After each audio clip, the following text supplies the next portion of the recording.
Hello everyone. I'm sitting comfortably on my sun porch and just thinking about the topic of movement and rest.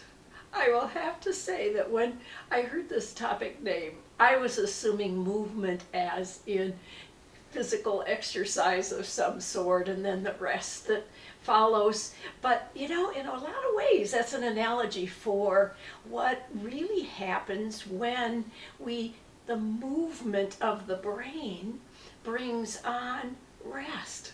There are really four ways in my life where I can identify with this. And one of the first ones is that years ago when I began meditation, I realized by doing yoga first, a short, soft yoga routine, allowed the movement of my mind to go to a place where all the chatter would go on through it, and yet it put me at rest so that when I sat down to meditate, some of that chatter had already gone through, and so I was more able to go deeper in a much quicker manner.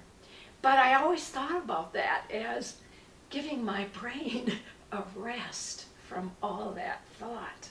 It wasn't until later that I began to realize that not only when at rest my brain wasn't thinking, but I was allowing something to move into me, and that communication with my soul, my spirit world, any of those things. That's one example. Another example is when we think of being in nature, and the movement of water is one of my favorite ones. And when I move out into that thought of nature, and you're looking at the water, it can let your mind thoughts just dissolve.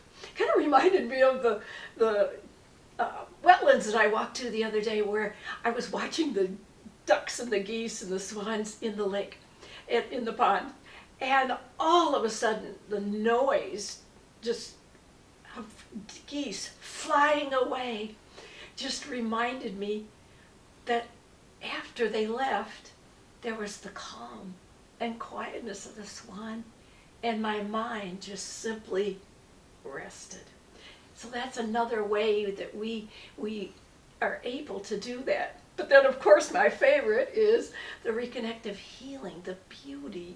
For some of you who have perhaps not had the blessing of being able to facilitate a reconnective healing session, it's the realization that when I get myself out of the way and put myself into that observation of the sensations in my body, my hands do provide, especially in the beginning when I was learning it, provided the movement that allowed my brain to just dissolve the thoughts.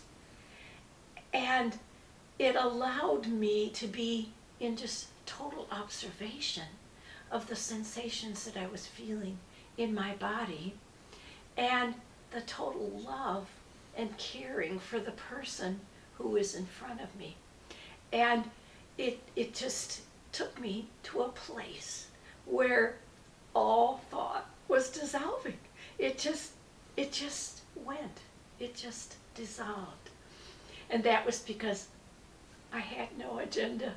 I had to learn that, though. It took me a while to let go of the ego and the memory of what I should do or not do.